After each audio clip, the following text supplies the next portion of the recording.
Hey everyone, and welcome back to Pest Control Legends. I'm your host, Dan Liebrand, and today I'm with Ryan Tate, owner of Rogue Pest Solutions in Huntsville. Ryan's been in pest control for nearly 2 decades and brings a rare mix of sales and operations expertise. Rogue now has 34 employees company-wide, and Ryan operates it alongside his 4 partners. In this episode, we're talking about running a pest control company like a businessman, building teams that scale, and growing from one market into a multi-state operation. Now, without further ado, Ryan, welcome to the show. Thanks. I appreciate you having me. Of course, man. So, walk me back to the beginning of your journey. How did you initially get into pest control in this whole space? Well, I'll try to keep it quick because I think all of us say the same thing, right? Needed a job, found the industry, had a friend that was in pest control. My wife was trying to go to school and, finishing up a master's degree. So I needed to make some money.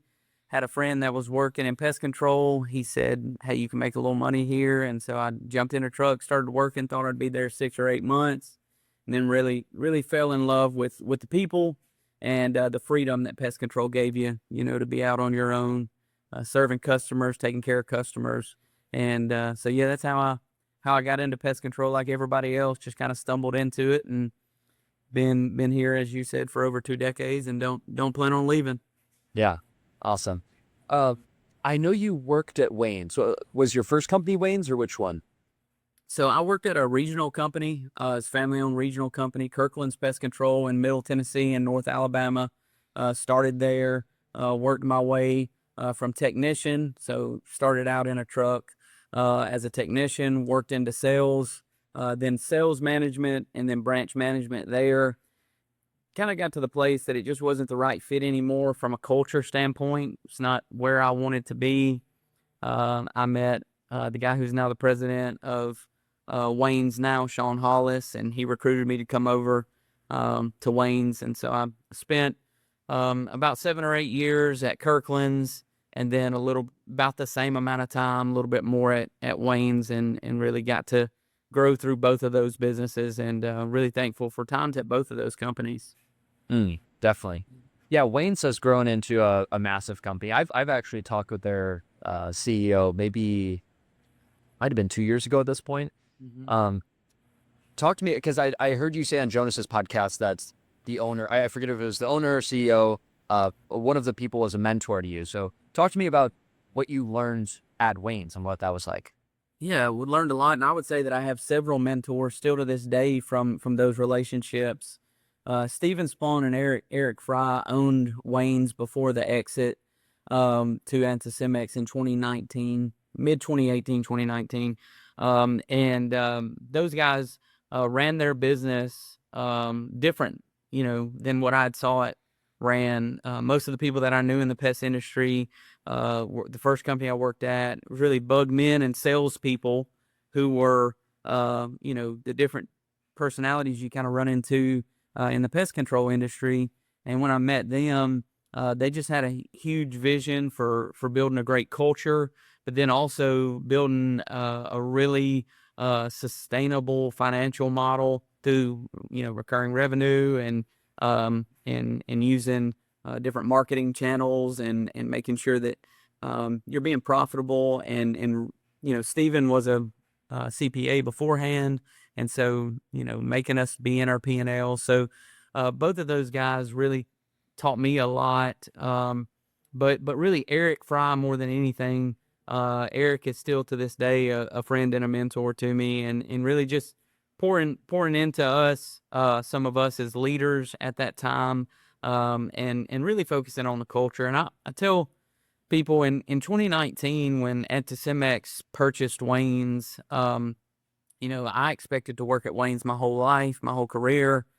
So it's it was a really, step back moment, like, where do we go from here kind of thing. And over the next few months, as opportunities came along, I really began to think about what that mentorship from Eric and Steven looked like. Why when Anticimex came into Wayne's, this thing that we had built, that we were, fighting hard to build every day, what was it that made it so special? When they looked at the culture of the company, when they looked at the financials of the company, when they looked at the growth model of the company, they were just blown away. And, the first rankings come out for Anticimex, and a lot of our branches are, of the top 10, we had 6 of the top branches worldwide. And that was one of those things you step back and say, how did we do that? Because it didn't feel like we were Yeah. we were building something. I knew we were building something special. I just didn't know how special it was, probably. And so in thinking through that, I think there are 3 things that I learned there. And it's culture, strategy, and execution. Culture being, the way it feels to show up for work every day, how you feel on Sunday night before you have to show up for work on Monday morning. If you feel good about it, you probably got a good culture. If you feel bad about it, you probably don't have such a good culture. But really, as leaders, culture is all about inspiring belief in something more than yourself, right? So if you're going to have a good culture, you got to inspire that belief. Strategy being the second thing. Strategy is all about requiring higher thinking of yourself and your people. We've done it this way. We've always done it this way. Everybody does it this way is not a good enough answer. I think that strategic piece of who you are going to serve, what that ideal customer looks like, one-time services versus recurring services. Don't get into doing every service you can. All of those strategic things that you get into, I think strategy is overlooked. So, culture is about inspiring belief, which is all about the heart and how it kind of feels to be there. Strategy is more about requiring higher thinking of yourself and your people. And, that's kind of the mind. And then you can have great culture and good strategy, but at the end of the day, you just got to get stuff done. And that's where execution comes in. And so, execution is about expecting world-class results, of yourself and your people. And so, I really felt like at Wayne's, that's what I learned to do. Inspiring belief, require higher thinking, and then expecting world-class results. And that's why we built something special there. And that's really what we're trying to do here at Rogue again, create that culture, strategy, and execution that makes us a leader in the pest industry for decades to come. That's awesome. You mentioned that, so that's culture, strategy, execution. And one of the biggest parts of culture is inspiration, inspiring people. So how did you get inspired, and how do you inspire other people? Yeah, I think we all have a why, and we've all, the Golden Circle, TED Talk by Simon Sinek, where he talks about that, the what, why, how. If you can get people to stop thinking about the what and how and start thinking about the why first, I know that's not reinventing the wheel, but it's cliche because it's true. And so if people are working for more than the daily tasks that they do, if there's a bigger why, it could be their faith, it could be their family, it could be a lot of different things. But if you can connect on the why, I think the what and the how is a lot easier to figure out. And, I think for me, my why is first, my faith and being a follower of Jesus Christ and wanting to honor him in everything that I do and how I go about things. And the why of seeing everything in life as a stewardship. I don't own anything. It's all been stewarded over to me, and stewardship's end. And so I should go, parable of the talents, go grow that, tenfold. And so it's ready for the next generation, but just trying to be a good steward of the things that God's given me. So that's kind of my why and what gets me excited. And then also pouring into other people is a really big part of what I do. I really want to pour into people. That's, spiritually, physically, mentally, emotionally. I really want to pour into other people. And I think that's what gets me up in the morning, is that faith piece and really wanting to impact people, seeing my business as trying to be a force for good. It's a wealth building tool, but more important than that, it's an impact building tool. And I want to have impact on people. And then on the second part about, people, how do you inspire people, or thinking about inspiring people? I think you inspire rather than require, right? Anytime you require, that's like the lowest level of leadership. That's the boss mentality, not the leader mentality. I think leaders get up and inspire people to do what they should do. And if people can't be inspired about what you're doing, they're not a good fit. So if you can't inspire those people, then there's probably not alignment there, and you probably need to do something else. But I think going to inspiration before you go into requiring it out of people is super important, which means you got to know your people, know what makes them tick, and make sure you hire for that culture fit, not just because they're good at their job or they can do the job. Mm, really good answer. And I like that you tied it back to Christ. As I mentioned, I'm a Christ follower. It's funny because the last person I interviewed, which should come out next week at the time of recording this, I interviewed Tony Carter, another really successful pest control owner. And on that podcast, I mentioned the parable of talents. So it's kind of come full circle, super relevant here. And for me personally, like, honestly, I hate to admit, but I used to be kind of obsessed with money, and that was like the main thing that was driving me. And I would pretty often get burnt out and it feel kind of empty. But like you said, once you're doing it for that higher purpose, you're doing it for God, you're doing it for your family, it's like you just have this overflowing energy. Yeah, if it's not, I believe that if it's not eternal, it's not going to last, right? I mean, that's obvious. If it's eternal, it'll last. If it's not eternal, it won't last. But if what you're doing can have the why be an eternal impact, you won't really get burnt out. I was talking to my kids about that this past week. We were in particular talking about selflessness and the importance of selflessness. And I think having the right why gives you the ability to go and be poured out. Which that word poured out is a really tough word in our society that people don't like to think about, giving more of themselves, giving a lot of themselves, being selfless. But, I think the greatest leaders in all of human history have been pretty selfless. But anyway, we're probably veered a little bit further than you wanted me to on that. No, not at all. I was asking you. I'm personally curious. On the strategy point, something I found fascinating was you mentioned not just doing things the way that everyone else has done it. And I've specifically heard people, like some of the most successful entrepreneurs in the world, like Elon Musk and Jensen Huang, mention this and referring to it as first principles. Like, what do we know to be true? Well, like, let's not just do things the way they've always been done. But the same way, Elon built something like a SpaceX. Like, he's not building it the way NASA's doing it or these other companies are doing it.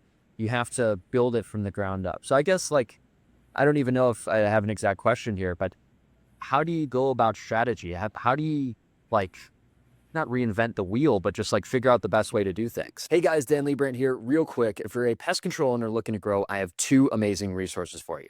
Number one is our free Pest Control Millionaires Facebook group.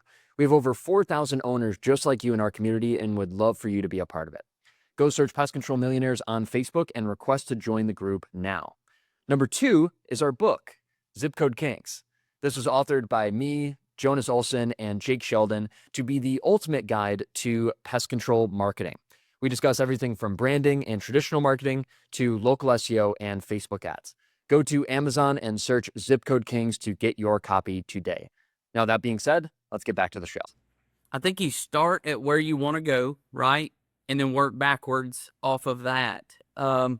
If we start at what we've always done or start on the activity, I think we can get mixed up because, any result is all about the activity, right? What you can do disciplined over and over and over and over again is going to be the outcome you get. But I think sometimes we get so caught up on this, we lose focus. So I think starting on the outcome of like, what do we want? What are we trying to actually achieve here? And then step back off of that. Well, if we're going to do that, we've got to do this and kind of work back and be willing to mess up. I think the fear, I think we all follow the path of the person in front of us because it's easier, it's a little smoother, and people don't look at you like you're crazy if you mess up, right? If you go over here on your own. So I think having the guts to go out and try stuff and realize, hey, I'm gonna fail, I'm gonna mess it up, but at the end of the day, whether I made the right choice or wrong choice, I can win in it by knowing, well, hey, I know what not to do. That's off the list. Now let's go do this. But, I think that starting with the end in mind and strategy bottlenecks, I think, are really, really, really prevalent in our industry. I think to what I've heard a lot of people say, you getting in the industry, what you say is your opinion that we got a lot of really good-hearted people. So I think we got a lot of companies with really good culture. And we've got a lot of people that are really good at killing bugs, or if they're a lawn company, growing grass, right? And they're really good at that.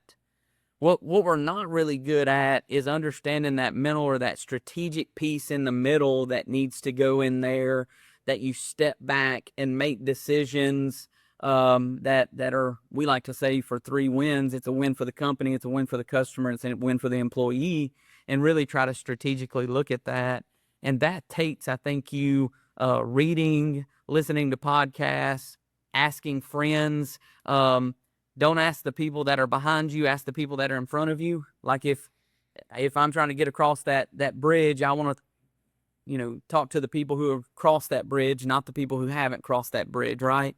And listening and being that lifelong learner. I think if there's a gap in our industry, I think the gap is in strategy. I think a lot of people do a good job of culture. I think a lot of people do a good job of just getting work done. I think the strategic piece that sits in the middle of that is where, like with you and Jonas, what you guys are doing with Pest Control Millionaires or any of the other groups, I think the strategic part is getting a lot better, and we're coming a long way, but still we've got a long way to go in the industry. Yeah, definitely. Yeah, as you said, that's what I witnessed coming into the industry. I was trying to do marketing for like e-commerce companies and software companies, and I mean, still working, but like home services, there's just this huge opportunity. Like we are 10 years plus behind all of these other super advanced industries. So it's almost like we should borrow from those. And something that reminds me of is on Jonas's podcast, which it's basically the same concept, but you said that when you came into Wayne's, you said like, oh, this is different because they think like businessmen. It's not just you're a technician, you're not just a sales guy, but we are totally business minded. This is complete strategy. How do we get as much profit as possible? How do we optimize for KPIs? And most owners, like especially smaller owners, let's say doing less than $1 million a year, just aren't thinking about that. So to make this tactical for the audience, how can they start to pivot their mindset and start thinking like a businessman?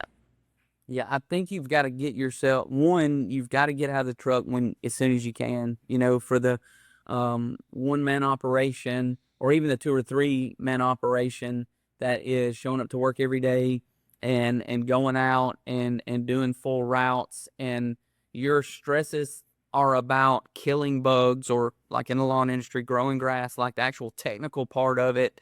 I think the strategic part of the business is always going to be left behind.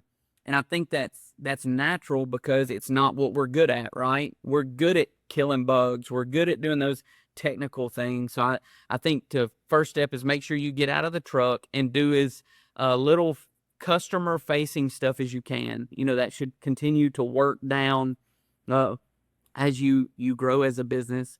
But then one of the things we've got to fill our time with is that learning in that strategic time, setting aside time to actually learn and make decisions on what we should do next, strategically, what we need to do here, what we need to do there. And if, a real tactical approach, I would say, is what are we the best at? Like, what do we do best? Like, this is not a labor that's hard for us to do. We just crush it on X. And we also make a lot of money doing that same X. I would take those things and I'd say, okay, let's focus really hard on doing that. We're really good at it and we can make a lot of money doing it. And then the third part is, can we grow it and can we scale it? Where those circles come together, I think is where you've got to really focus your time. A lot of people I talk to are doing certain types of one-time work, or maybe even adding extra services of things that are taking up so much manpower, so much of their own, mental energy, mental strength, physical strength to do these certain things that really they're not good at. They don't make a lot of money doing because they're not very profitable and they're not scalable. It's not something that you can grow in bunches. And so I would say start thinking that way, like, what are we really good at? What are we really good at making money doing? It's very profitable, and we can scale and grow and start doing those things more and more, and start doing the other things less and less. Love that. Yeah, so stay focused and learn as much as possible. Absolutely. And don't spread out on too many different things. Definitely. Yeah, I've witnessed that in my business and all the people I've talked to. The people that are sporadic, that are doing everything, end up doing nothing. You know, you could scale your one company to, say, $100 million instead of scaling 10 businesses to $10 million. It's way easier to just do the one. Yeah, I heard Craig Rochelle say, and I wrote it on my whiteboard at home in my basement where me and my son work out and do different things down there, that every yes is a no somewhere else. Too many yeses is a no to everything. Right? Like, too many yeses is ultimately saying I'm not going to be able to do anything right. So really, too many yeses is a no to everything. You're not going to do anything right and anything well. And I think that, applies to that strategic part of the business. Pretty important part. Well, that gets harder as you level up as a business owner, right? Because as you get bigger, you get more opportunities. Maybe it's strategic partners, or maybe now you have some capital to invest, or whatever it is. So the more you grow, the more you have to say no. Yeah, for sure. And man, that's a hard thing, especially if you're a people pleaser. And so if you're really good at the culture part of things, you're probably a pretty good people person.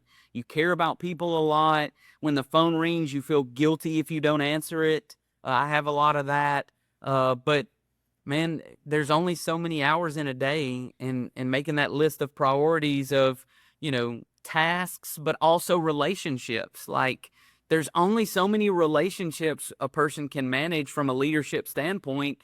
That means that as you add some are probably going to fall off, and you just got to be okay with that. Or maybe they don't fall off, they just change, right? And it stops being it's more about quality and those times with where it needs to change rather than quantity. But yeah, I think that's super important. Definitely. Okay, so we kind of covered your tenure at Wayne's. Then when did you start your company, and what were the first few years like? So, I have to go back and always give credit to the original founders of Rogue, and Scott Sutton and Jamie Tatum. Scott and Jamie Jamie was my coworker at Wayne, so we were both branch management supervision level. Scott was my boss, and so he kind of ran the technical operations and the pest and termite side of the whole business at Wayne's. And he and Jamie saw it go from, a couple $1 million to a $28 million company, regionally. And they were a big part of that. And, 2017, they both decided that it was time for them to move on. So they went to the owners of Wayne's then and said, hey, we kind of want to go do our own thing.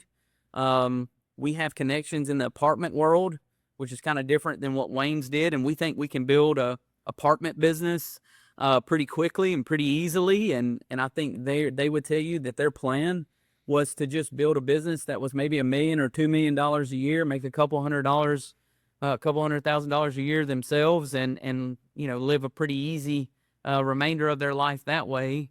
But through opportunities coming to them, and then one of my other partners in 2019 left Wayne's and joined Rogue as well in our Northeast Alabama market to launch up there. And when he left, some opportunities started coming that some builders started calling us to do some termite work, doing some pre-treat work for them. That is a pretty good growth model, and they began to build some of those relationships. And then in 2023 is when I and William Booth came on to Rogue, and he launched which we call like Coleman, Alabama, that spot between Birmingham and Huntsville, Alabama. He launched that market, but he's also the director of, or VP of sales here. He leads all the sales efforts here at Rogue. And then I launched Huntsville that same time, mid-23. So I know that's a long, drawn-out answer to your question, but I want to give credit to Scott and Jamie and Robert for all the work that they did. But when we joined the team, there was about 13 or 14 employees maybe, and about $1.4 to $1.6 million in revenue in mid 23 when we joined. Okay, cool. Yeah, no, the background is definitely helpful to get some context here. Yeah, something you mentioned here in on Jonas's show is that, and I'm still kind of confused, so I want you to explain. So the main way you guys have grown is through builders, and you have relationships with builders, or what exactly is that? So let me back up and I'm a principles over practices guy. So like I'm not like to understand the principles and then drive down to the practices because I think it'll make it more productive for the audience. Yeah. But I believe one of the main reasons I think there's two reasons they buy our services pretty much. They see bugs and have a bug problem, or they move. This first person who sees bugs is a harder customer to take care of. It's curative pest control. The people who move most of the time, it's preventive pest control. Prevention is way more profitable, way more scalable, way easier to do. So we have chose to chase people when they move, not when they have bug problems. People buy our services when they move. One of the main reasons people move into houses is they buy a new home. So we have a lot of relationships with regional, national, and local builders where we do the Centricon installation for the homeowner. And then for that, we do that, had that relationship with them, build a relationship with the homeowner, get them to renew the termite service, but then also cross-sell pest and mosquito off of that to those homeowners. So that's our 95% of our growth has come through that builder model. Yeah. That is incredible. No, and frankly, it's genius. I like the way that you put it into the two categories, like people see pests or they move. And every pest control company out there is trying to get the people that saw the pest and now they're trying to rank on Google or, whatever else it might be. And you guys are like, no, we're just going to get it straight from the source. Yeah, I think there's when you can be in the blue oceans instead of the red oceans, as people have probably read, meaning that the red ocean is where there's chum in the water and there's blood in the water and there's a bunch of sharks competing and fighting over that same, food source right there. And then if you just turn and swim away a little bit, you realize that maybe it's harder to go find, or maybe there's some operational things that you've really got to have button up, or like in our, cash flow, you've really got to make sure that you have the financial piece buttoned up so you can pour into those relationships as a loss leader. But when you get out there in that blue ocean, you realize there's not a lot of competition there, so you're able to perfect it and get really good at it. It's very cash intensive up front, and it's super hard to build relationships, and it takes years upon years upon years to do that. And then you've got to be able to capitalize on it on the back end, or it doesn't make financial sense. So we spent our time at Wayne's doing some of that, and we spent our time here at Rogue really perfecting that whole process and honing in on those relationships with the builders. So it's most door-to-door companies go into new construction homes, new construction neighborhoods, and they're chasing the same thing that we are. We just, instead of just knocking on the door, we have a phone number and a current termite contract with them, and it's a easier cross-sell. Yeah, really good point there. I read, I believe it's called Blue Ocean Strategy. I read that book a few years ago. Really mind-blowing. This is like what a lot of the top companies, how they think about entrepreneurship and building a business. And like you said, like we kind of have to bridge that gap between like these big industries versus, a smaller industry like pest control that's still evolving, and owners can take advantage of these strategies. And you mentioned okay, so I wanted to dive more in on relationship building. So you said relationship building is tough, and obviously that's how you get these builders, that's how you get these deals. So how do you build those relationships? Yeah, And how do you even meet those people in the first place?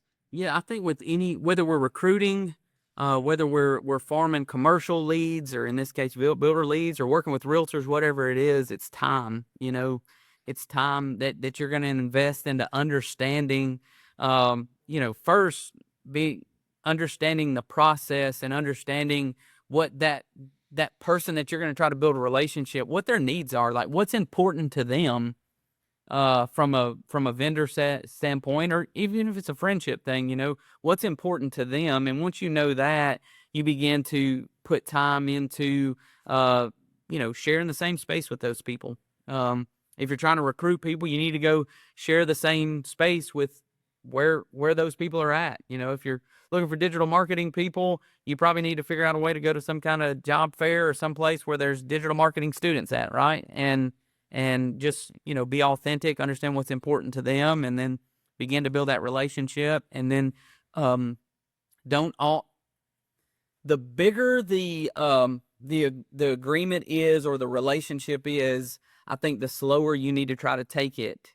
And, if I'm on the door and I'm just trying to sell, you pest control, I go for the close really hard right there, right? I mean, it's not a whole lot to lose there, but I think in the bigger the relationship, the longer it should take, or the bigger the partnership that you're trying to get, the longer it should take. So I think you should invest a whole lot of time and not try to rush that person to a decision. And then if it's no, remember that no today is not no to forever.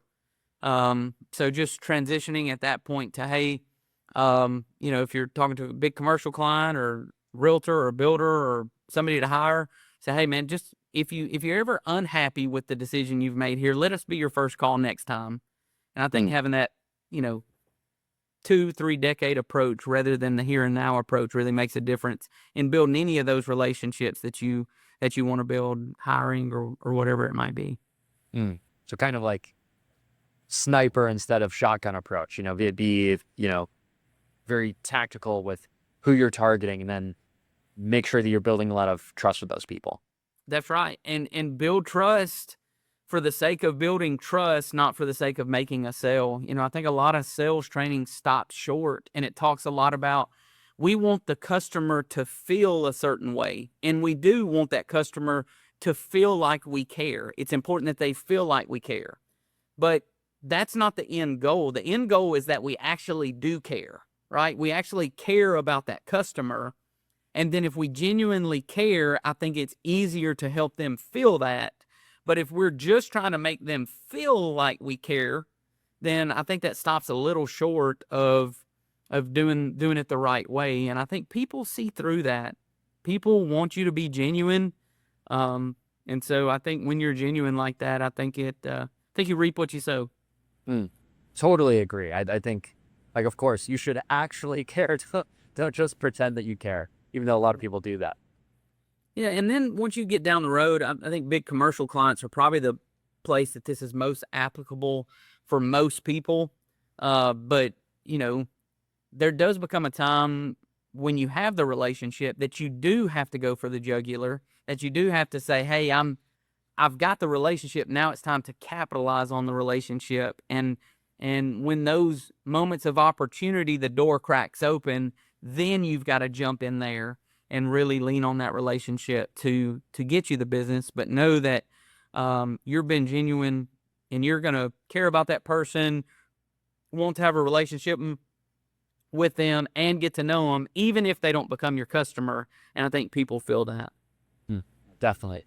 I wanted to ask you, because you guys have built basically this whole big business on like these relationships and specifically these builders. Could you give me an example of one successful relationship? Like, have you gotten like $100,000 worth of deals from one person?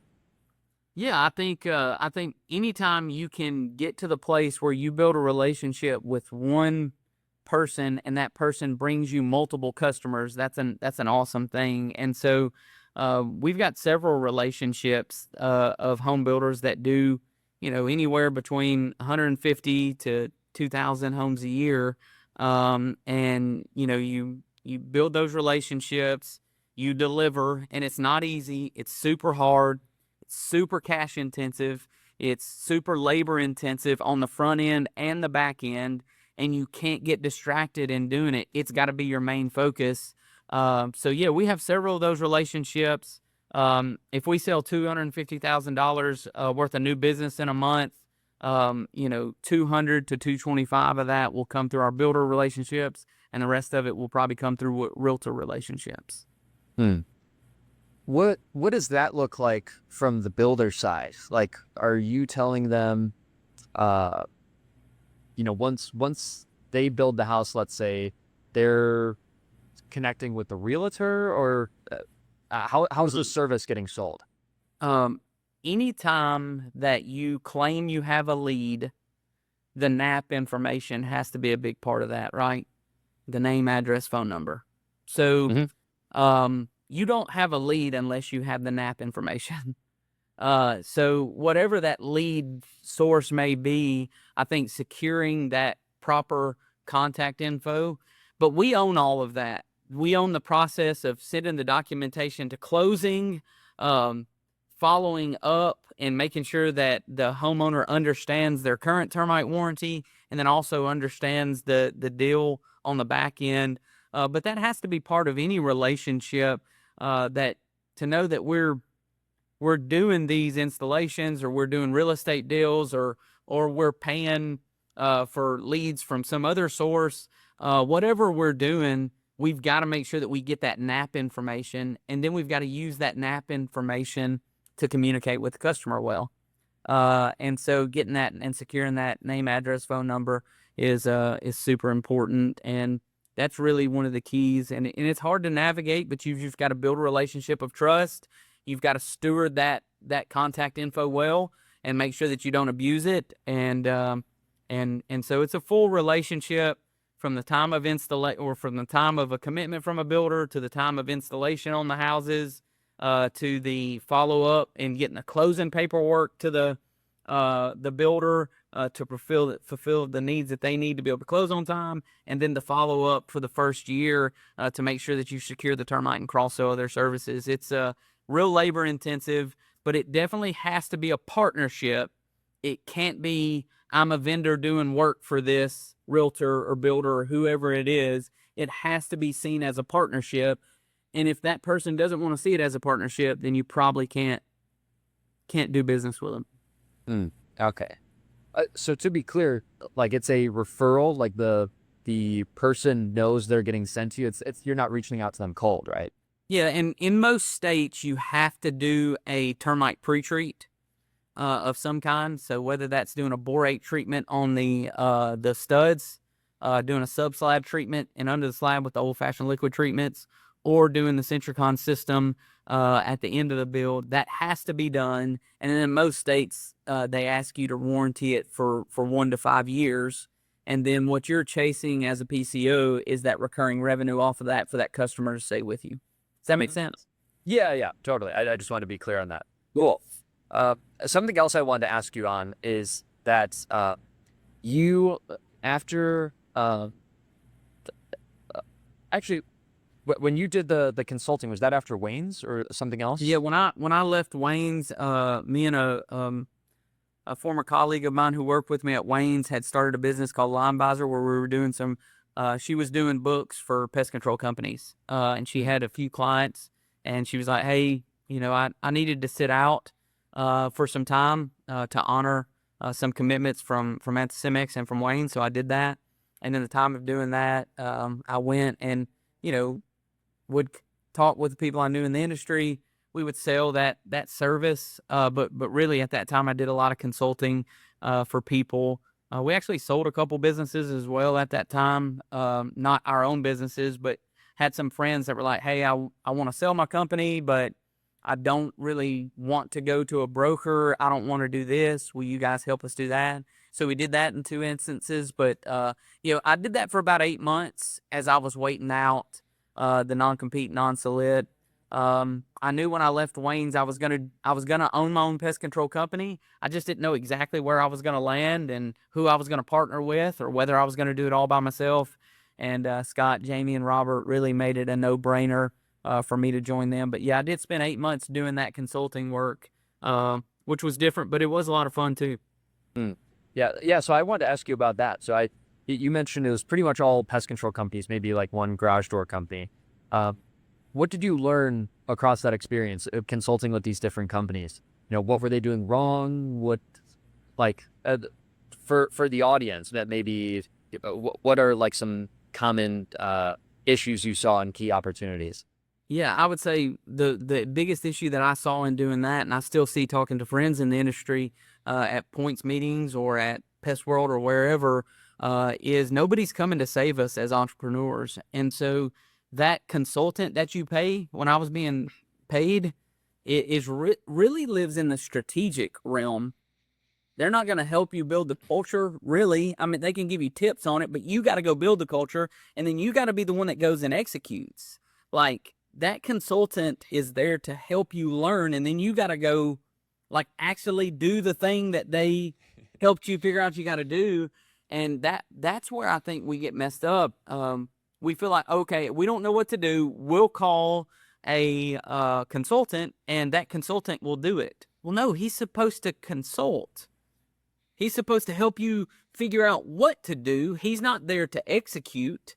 And so I think that when you get to a certain size and you get stuck, whether that be the guy in the truck or a guy with, a $3 or $4 million business that don't know how to get to the next level, which is a lot of companies I worked with.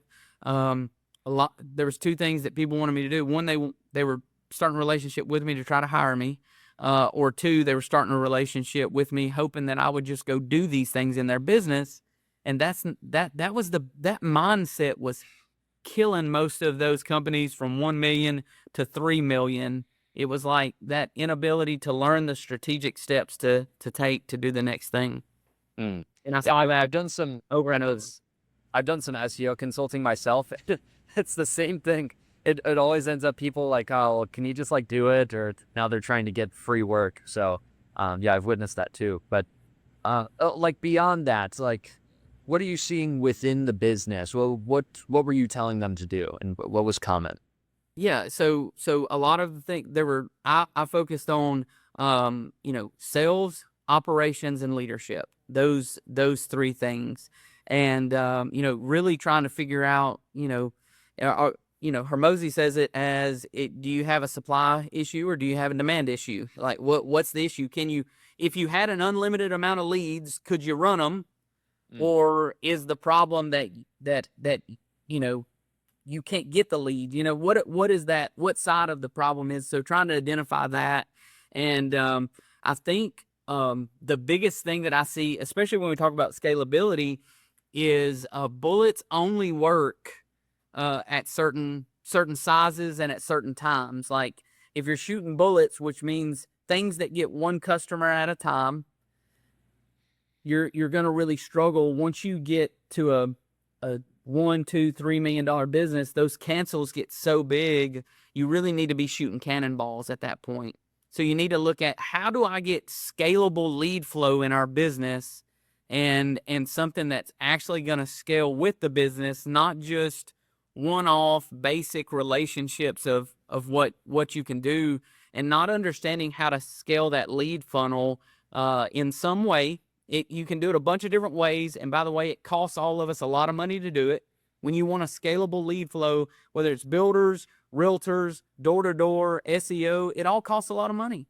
Like, it just does. To build a scalable model, it costs money. We're all paying money to do that. But you've got to say, okay, what am I going to do? What is my niche in this market? What am I going to do to scale that growth? Because the cancels are scaling. The churn is scaling. You got to go make the actual lead flow scale and stay above that. So I think that was something that I saw over and over again, that and a lack of understanding of the financial side. But really, it's that side, that not the financial side, the other side, that people really lack the understanding on. Okay, so you need what you could call like a lead machine. Like you gave examples of cannons, but what would be examples of bullets? Yeah, I would say bullets is just the amount of relationships you have. Like, as a business owner, maybe you're $1 or $2 million and you're the sales guy. You're the sales and marketing guy, and you're just really good at shaking hands and kissing babies and meeting people. But like, you have a small amount of time that you can do that, and as the business grows, you need to be doing that less and less. So the bullet would be you doing it. The cannonball is figuring out how you train 5 people to go do that. And so that now that's scalable through that. Referrals are great, but referrals are only as good as your customer base, meaning your customer base size has to continue to be growing for that to have a huge impact. But yeah, I think the bullets is just those things that are very limited, and that are just those one-off things that just kind of happen. But I think there's a lot of ways to figure out, the cannonballs, but it's just getting out of those bullet opportunities and thinking, okay, I can sell this niche of whatever that lead flow may be, but if there's only 10 of them, that's only going to feed you for so long. You got to, if, the pyramid everybody talks about for customers, Walmart and Amazon get to the bottom of the pyramid. So no matter what socioeconomical status you're on, you're buying from Amazon and Walmart. Like, all of us are buying from those two at some point, most of the time, right? They're at the bottom of the pyramid. So I think you just got to find something that's, that there's enough of them for you to chase and scale your business with. Yeah, no, that's really good. And I think a lot of owners need to hear that, because a lot of owners I talk to, maybe before, implementing some marketing during the program or something, they just are basically waiting for referrals to come. Like that, those are just like bullets that happen that, maybe you get a few bullets every week, but like that's not scalable. I mean, you can kind of scale referrals, but not totally. So, yeah, I really like. Got to be to say it more clearly, there are pieces to the puzzle, but the piece is not the puzzle, right? So, like, referrals is a piece to the puzzle. Google reviews are a piece to the puzzle. Some sponsorship, things in the community and showing up to events are a piece of the puzzle, but none of those are the puzzle.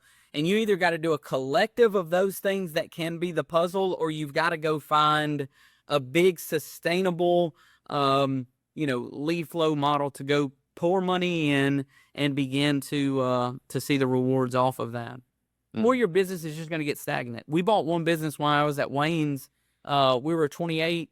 Well, by that time we were larger, but we organically were a $28 million company, let's say. This business was a $7 million business, and when we got in there, they had more leads than us.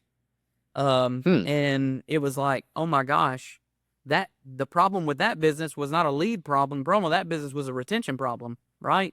If they got more leads than a $28 million company, so going back to figuring out what the issues are, like, if you don't have a lead issue, maybe you have a retention issue, but trying to figure those things out and kind of work from there. Definitely. Last topic I wanted to cover with you, Ryan, if you've got the time, is on partners. So, do you have the time? Yeah, absolutely. Okay, cool. Partners. So you have 4 partners. Yeah, you said 2 original founders, then you joined on. All these were Wayne's guys, I believe. So how do you navigate the partnership, and would you recommend partnering to other owners? Yeah. So this is kind of my approach. I believe, if you want to go fast, go alone. If you want to go far, go together, right? And so I think that's where you start. This was a unique situation from the standpoint of these are men that I had been in the trenches with for years, right? And not only did I know how good they were at their job, which made me want to partner with them, I knew who they were as men and fathers and husbands, and there are people I wanted to spend time with. Like, that's a big part of it too, right? So they were good at their job. They were high character individuals who I knew I could trust. And then there were people that I actually enjoy doing business with. I actually enjoy working alongside. And so having partners does make it more complicated from time to time. But again, I didn't want to get stuck in the truck, and I wanted to build something bigger, right? I wanted to have more impact on more people and more communities, and build something to have that bigger impact. So it just made sense for us to leverage our skills. And all of us, again, it's a little unique. We all knew each other's skills, and everybody does something differently than the other people. We're not all the same person that just happened to be business partners. So as a leadership team, we were able to really have a built-in leadership team as we're scaling here, to be able to cover all the different bases, to help with that. So partnerships can be great, but it doesn't matter how talented the person is if you don't trust. And just full transparency, don't need to get into it really deeply, for a bunch of different reasons. But we had another partner that it didn't work out with, and so we had to go through that, right? And that's not fun, but you learn and you move on. So if the people are really good at their job and you can really trust them and you want to, you think about, hey, I'd like to go hang out with this person, then maybe you could talk about being in a partnership. But I wouldn't be in a partnership with anybody I hadn't met. If I've known them for a year, maybe I'd get into a partnership that I envisioned lasting for a year with them. But if I'm wanting a 10-year partnership, I want somebody that I've known for 10 years. Yeah. I don't want to know what a decade looks like with that person, right? Because life changes happen. If I'm going to get in, like my marriage, I want to really know that person before I get into a lifelong relationship with that person. So partners are hard, but I'm super glad we did what we did with all of our partners. And we've been able to all leverage each other, our talents, gifts, and abilities, and pour into our business. And we're at where we're at because of that partnership. We would not be at the place had me and William even just gone and done our own thing. We wouldn't be at the place we are now, because without those other guys. Yeah, definitely. It seems like it totally worked out and it kind of just everything fit into place for you. And if you don't mind me, there's probably 10 others that didn't. So, make sure that you know who you're getting in business with, because was it Dave Ramsey says every ship will sail but a partnership. And so, it doesn't work out more times than it does, but if you know the person, it can work out. Sorry to interrupt you. No, you're all good. I wanted to ask, if you don't mind me asking, what didn't work out with that guy who fell through? I think you need to have a really good partnership and an operating agreement in place of what that person's going to do. So not only is equity shares super important, right? But what is each partner going to do each day to impact the business? Because if you've got 3 or 4 partners that feel like, they're working really, really hard, and you've got one partner that's not working hard, who's supposed to be, as a managing partner, and not pouring in to the business like they should, and just kind of, because here's the deal with pest control. If you want a $250,000 business with one technician, you can make pretty good money doing that, right? Mm-hmm. Like $500,000 business with one technician, that money's printing cash. You can make $300,000 a year as an owner and be okay. But if you've got 4 other partners in the business, there's only one person that can eat off that, right? So I think having that management agreement in place and making sure that everybody's pulling their weight, and unfortunately, I don't think that's what was going on. And so, you have to make moves, you have to make decisions, and I think that person's better off now too. So God worked it all out. Sweet. And like last question around this, it seems like all of you guys run your own branches. So it's not like a CEO, CFO, COO, but you guys are kind of distinct and run your own things. So everybody is the managing partner in their own market. So like they're the buck stops here guy in that market, but then each one of us have a leadership role over the whole company. Like for William, his expertise is in sales. So he owns our Coleman market and does a great job of leading that. And, he's the one that makes sure the bills are paid there, make sure, he's the one looking at the bank account, making sure cash flow's good. He's got P&L responsibility for that business. And if the work's not done, the buck stops with him on that. But he also has sales, part of that. For me, this Huntsville business is mine. The buck stops here with that business, but then also I lead the admin team and then do a lot of the leadership development stuff that we do here. So each of us work in that market individually, but we also, each of us have these niches that we're good at in the business. For Scott, one of our original founders, he's really good on the financial side. He's not a CFO by any stretch of the imagination. None of us are, but he's really, really good at helping us manage the cash flow, especially with the big amount of money we pour out on the front end for our marketing efforts and our growth, to make sure that we have the cash flow to take care of everything. And Janie's really, really good at leading frontline employees and making sure that those frontline employees are trained like they're supposed to be, make sure that they have the products and the tools that they need to do that. He's really good at that. And then Robert is great with builder relationships. So we all kind of have our niche, and then all of us are good at everything else you need to do in the business. But I think all of us are super strong in one area, and we try to let that person kind of run with that area. Dang. No, it sounds like a really good balance. So and it seems like you guys have a structure that will last, and you can really scale a company with like those key roles. Yeah, I think so. And I think you just got to always, like, not something that I want to share, on this podcast, but we all know what time frames and end goals look like for each one of us. I'm 41, William's 45, Robert's 40, the other two are creeping up on 50, and we all have the same goals for the next decade, but not all of us have the same goals for the next 3 decades. But we know that, right? And we can make preparations to know that, for me, William and Robert, I'm not going to stop working. Like, that's not who I am. And so the next 3 decades is what we're in for, but maybe some other folks only want to be here for 2 decades or 1 decade. So, again, don't want to share the details on the podcast about that, but that is an important part that we know about each other. And so that clear communication helps. And then we're brothers in a lot of ways. Like, we can say really hard things to each other. And that's a big thing. Like, if you can't talk plainly, you don't have a partner. If you can't just flat out, if you have to mince words, it's not going to work.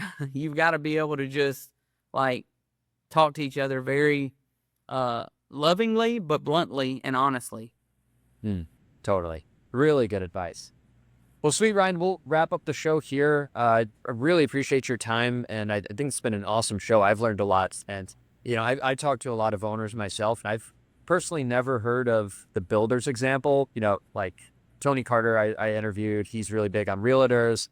Jake Sheldon, my partner in Pest Control Millionaires, he's really big on movers. But the builders one is fascinating, and I think that might be a key unlock for some people listening to this. So cool. The last question I have for you, Ryan, is what is your message to the pest control owners out there? What do you want to tell them? What do you think they need to know? I just double back down on the things that I said before. Go build a company with a great culture, with the right strategy, and then getting up every day to make and execute on those things and make them happen.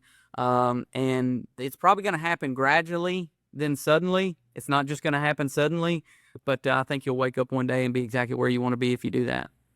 Awesome. Well, sweet. It's been so good having you on the show, man. It's really great connecting here. Where can people find you online and connect with you? Yeah, you find me on LinkedIn. Obviously, I'm on Facebook. Also, Ryan at roguepest.com. You can shoot me an email anytime. Love to talk. But I also want to just say for you, I appreciate you guys, what you do. I shared before we started recording that, just the quantity of you guys having different voices on and talking and being curious, and asking questions and being able to be an entrepreneur and some days are a little lonely, but you're able to turn on a YouTube video and listen to you guys interview somebody, or just listen to you guys talk about how to be better from a marketing standpoint or whatever that is. So I appreciate what you guys are doing with the industry, what you're personally doing, bringing a higher level of thinking to the SEO and the digital marketing side. So appreciate you and what you're doing for the industry. Well, thanks, man. That means a lot. I appreciate that. For sure. Well, sweet. Cool, Brian. We'll stay in touch, and thanks again for coming on the show. All right. Sounds good. Thanks. Yep. Ah. YouTube has this crazy feature where its algorithm knows the perfect next episode you should watch. So click right here and watch it now. Just click it. Click, click, click.